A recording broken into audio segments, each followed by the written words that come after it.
Hello everyone, आप सभी का स्वागत है Bhuvan service centre officer YouTube channel पर। इस लेक्चर में एक नई वैकेंसी से संबंधित हम चर्चा करेंगे। सबसे पहले हम पद से संबंधित इंफॉर्मेशन देंगे एस्पिरेंट को, क्या कुछ पद को मेंशन की गई है इसमें, और पद से संबंधित विवरण को सबसे पहले आप सभी अध्ययन कर लें। उसके बाद बाकी सभी विवरण को हम एक्सप्लेनेशन करेंगे। जो आधिकारिक नोटिफिकेशन रिलीज हुई है उस नोटिफिकेशन को डायरेक्ट हम एक्सप्लेनेशन करेंगे ताकि एस्पिरेंट इसको समझते हुए इसमें अपियर हो सकेंगे। ठीक है, जितने भी एस्पिरेंट न्यू विजिट किए हैं इस चैनल पर, वैसे एस्पिरेंट चैनल को सब्सक्राइब करके बेल आइकन को प्रेस करके रखेंगे ताकि आगे आने वाली वीडियो की नोटिफिकेशन आप सभी तक पहुंच सके। लेक्चर को हम स्टार्ट करते हैं। सबसे पहले हम पद से संबंधित इंफॉर्मेशन देंगे आप सभी को, कौन कौन से पद इसमें मेंशन की गई है। ठीक है, एस्पिरेंट ध्यानपूर्वक लेक्चर को समझने का प्रयास करेंगे। प्रत्येक पॉइंट को हम एक्सप्लेनेशन कर रहे हैं।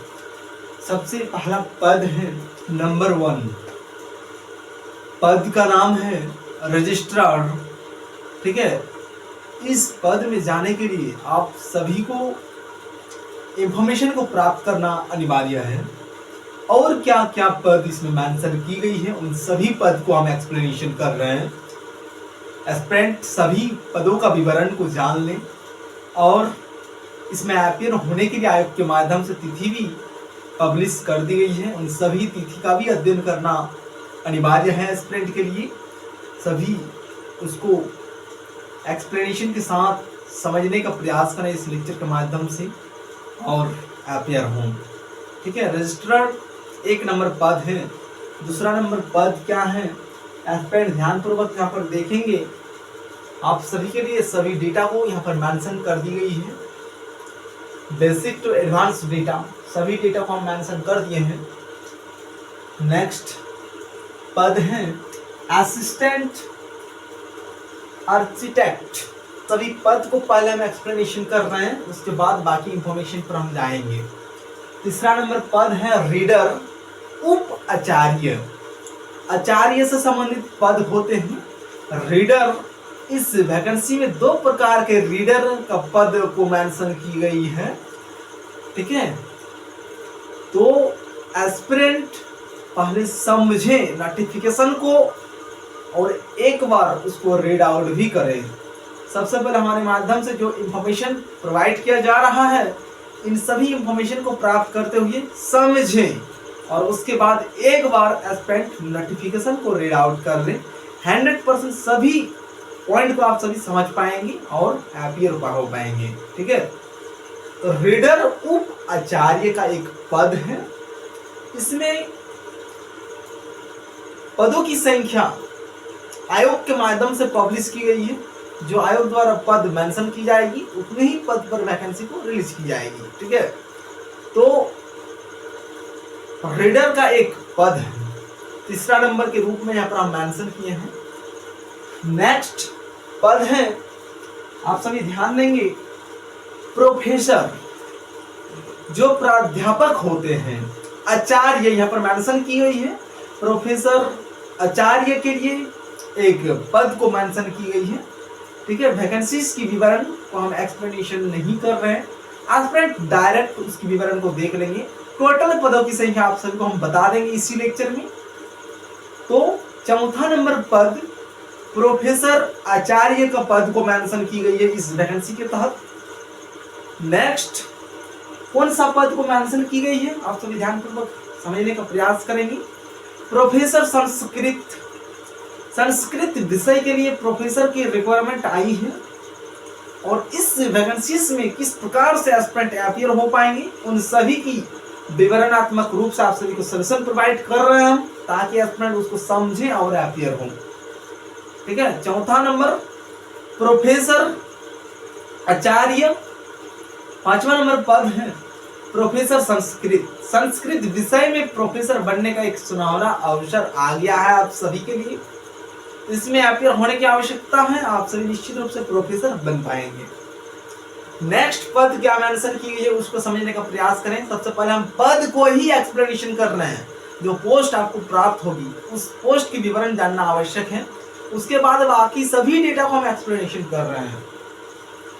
नेक्स्ट पद है professor Arabic.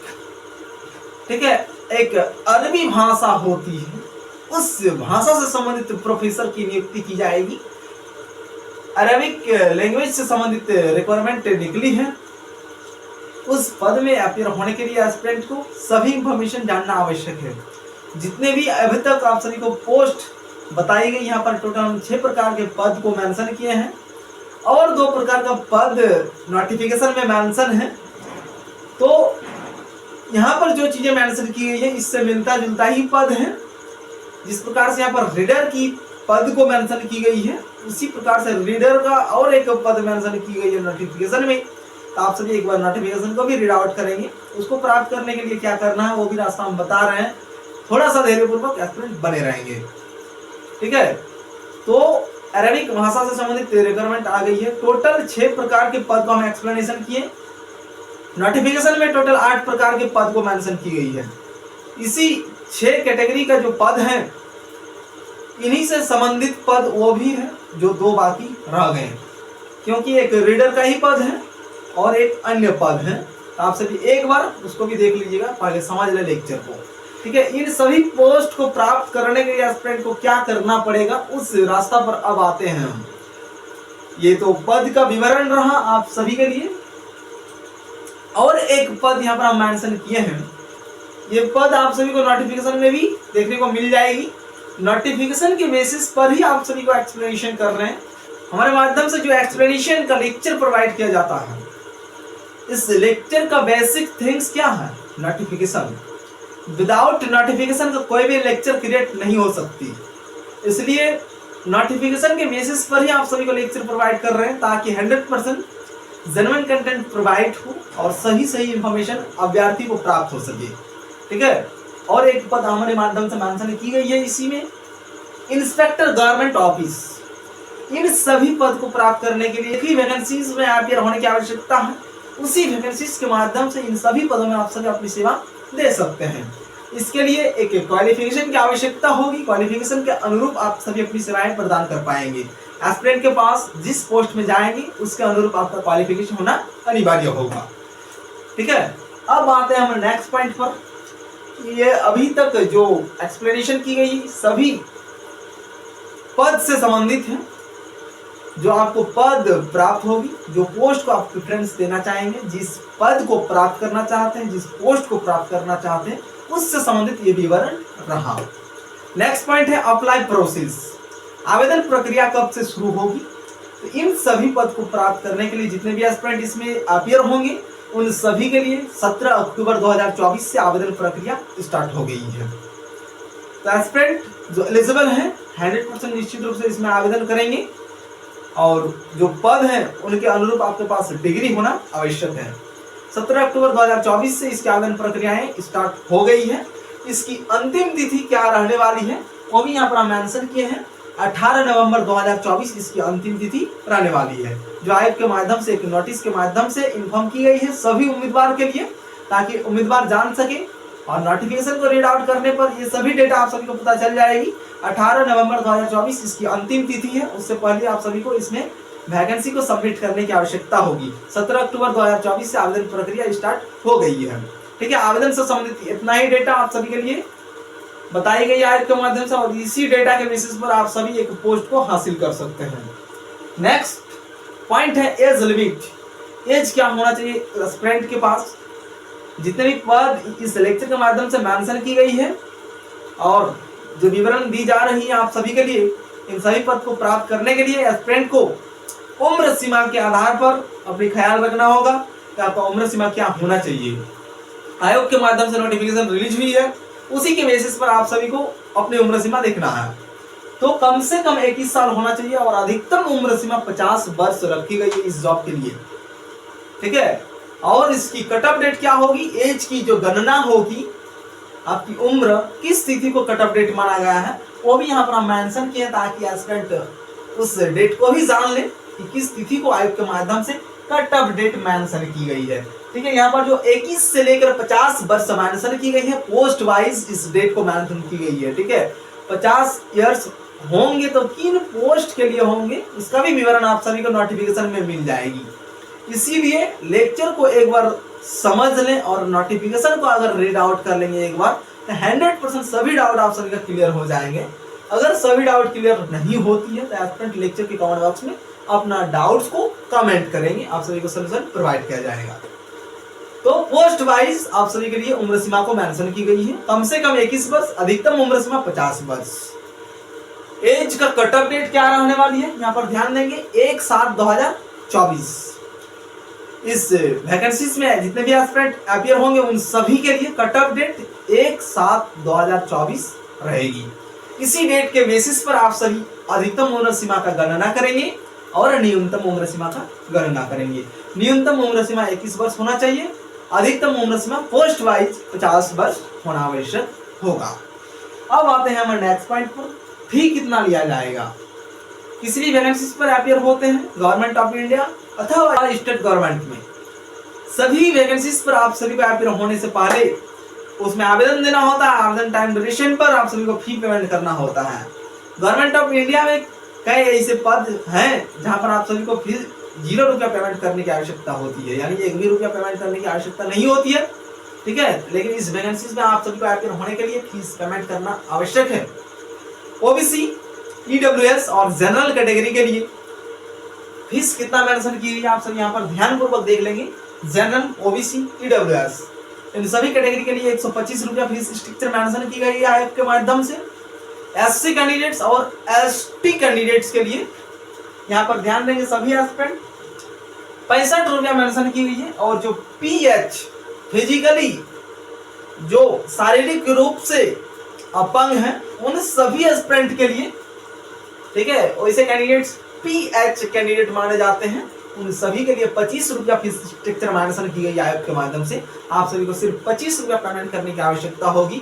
SC ST candidates को 65 रुपया, जनरल, ओबीसी और ईडब्ल्यूएस कैंडिडेट्स को 125 रुपया पेमेंट करने की आवश्यकता होगी। तभी एस्पिरेंट इसमें निश्चित रूप से अपीयर हो पाएंगे, तभी आप सभी का एडमिट कार्ड को रिलीज किया जाएगा। अगर पेमेंट नहीं करते हैं या फिर सक्सेसफुल पेमेंट नहीं हो पाती है तो आप सभी का एडमिट कार्ड भी आयोग के माध्यम से रिलीज नहीं की जाएगी, आवेदन को 100% रिजेक्ट कर दी जाएगी। इसलिए आवेदन करने के टाइम ड्यूरेशन पर आप सभी ध्यानपूर्वक सफलतापूर्वक अपनी एप्लीकेशन फॉर्म को सबमिट करें। और जो पेमेंट है इसकी प्रक्रियाएं विभिन्न प्रकार की होती है। ऑनलाइन पेमेंट के माध्यम से भी आप सभी अपना पेमेंट कर सकते हैं और एक चालान के माध्यम से भी कर सकते हैं या फिर एसबीआई के माध्यम से भी इसकी पेमेंट होती है। तो आप सभी के लिए जो बेस्ट होगी उसके माध्यम से आप सभी पेमेंट करेंगे, लेकिन पेमेंट 100% सक्सेसफुली होना अनिवार्य होगा, ठीक है। अब आते हैं हम नेक्स्ट पॉइंट पर, टोटल पदों की संख्या कितना है। किसी भी वैकेंसीज पर अपीयर होते हैं तो एस्पिरेंट देख लें एक बार कि उसकी टोटल पदों की संख्या कितना है, ठीक है। लेकिन आपको पद सिर्फ एक ही प्राप्त करना है, आप सिर्फ एक कैंडिडेट एक ही पद को प्राप्त कर सकते हैं। लेकिन वैकेंसीज को एक बार देखना अनिवार्य है, कैटेगरी वाइज अथवा टोटल पदों की संख्या को जानना आवश्यक है, ठीक है। तो इस वैकेंसीज में टोटल पदों की संख्या आप सभी ध्यानपूर्वक देखेंगे तो 109 पद हैं सभी कैटेगरी को लेकर, ठीक है। और जितना पद मेंशन की गई है सभी पद को लेकर टोटल पदों की संख्या 109 है। और किस राज्य में इसको पब्लिश की गई है और किस संस्थान के माध्यम से इस वैकेंसी को पब्लिश की गई है, उन दोनों पॉइंट को समझ लें स्टूडेंट, तभी 100% आप सभी अपीयर हो पाएंगे, ठीक है। गवर्नमेंट ऑफ यूपी के माध्यम से इस वैकेंसी को जारी की गई है। यूपीपीसीएस इस वेबसाइट के माध्यम से आप सभी इसकी आवेदन प्रोसेस को कंप्लीट कर पाएंगे। यूपीपीसीएस नाम से बहुत सारे एग्जामिनेशन को कंडक्ट की जाती है, ठीक है। यूपीपीसीएस एक संस्थान है जिसके माध्यम से गवर्नमेंट ऑफ यूपी का विभिन्न प्रकार के कॉम्पिटिटिव एग्जामिनेशन का आयोजन किया जाता है। उसी संस्थान के माध्यम से इस वैकेंसी को रिलीज की गई है और इसमें अपीयर होते हुए एस्पिरेंट अंतिम रूप से गवर्नमेंट ऑफ यूपी में अपनी सेवाएं देंगे। तो मैं आशा करता हूं कि आप सभी इस लेक्चर को भली भांति समझ गए हैं। अगर कुछ डाउट रह गई है एस्पिरेंट का तो आप सभी कमेंट करेंगे, इस लेक्चर में आप सभी को सोल्यूशन प्रोवाइड किया जाएगा। तो अंतिम वाला पॉइंट याद रखेंगे सभी एस्पिरेंट, गवर्नमेंट ऑफ यूपी का ये वैकेंसीज है, टोटल पदों की संख्या 109 है, ठीक है। पदों की संख्या आप सभी को नहीं देखना है, सिर्फ एक पद को अपने लाइफ के लिए सोचे कि हमें सिर्फ एक पद प्राप्त करना है। पदों की संख्या जितना भी रहे कोई मैटर नहीं करता, सिर्फ एक पद ध्यान रखेंगे सभी एस्पिरेंट कि हमें सिर्फ एक पद चाहिए, उसके अनुरूप आप सभी अपना कार्य करें, 100% आप सभी सिलेक्शन ले पाएंगे। इससे संबंधित एक एग्जामिनेशन पैटर्न आप सभी को बताया जाएगा, यूपीपीसीएस में आप सभी किस प्रकार से अपियर हो पाएंगे, इन सभी का विवरण आप सभी को दी गई। आप सभी निश्चित रूप से इसमें अपियर हों और एक लेक्चर के माध्यम से आप सभी को गाइडलाइन प्रोवाइड किया जाएगा ताकि एस्पिरेंट इस जॉब को किस प्रकार से क्रैक कर पाएंगे। ठीक है, इस लेक्चर में इतना ही। इसी प्रकार से सभी एस्पिरेंट हमारे साथ बने रहेंगे और विभिन्न प्रतियोगिता परीक्षा को जानकारी को प्राप्त करते हुए एक पोस्ट को प्राप्त करेंगे। Thank you.